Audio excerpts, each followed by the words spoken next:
You know, guys, so much of what we do around here is serious. You know, we're trying to do conversions with things that aren't normal to swap around on trucks, or do something that nobody's ever done before, or that nobody's ever shown anybody else how to do. That's probably the more likely scenario. So we spend a lot of times, you know, sharing ideas that are more serious in nature.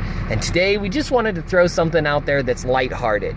So this is my dad's 98 12 valve truck with an NV4500, and this applies equally to 4500s and 5600 transmissions. You know, please, no hate mail on this. Just get a good chuckle, and we get enough hate mail as it is already. No need for anything else.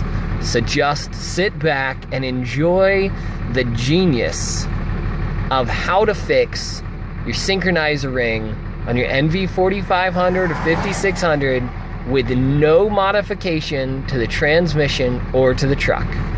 All right, ready? I'm gonna go ahead, pop it in second, ease out on the clutch here. All right, we're taking off. All right, here's the genius. Tack it up and go to fourth. And there it is. The genius of how to fix your synchronizers on your NV4500 or 5600 with no modification. Just go straight from second or whatever gear it is before your bad synchro to the one after it. And enjoy.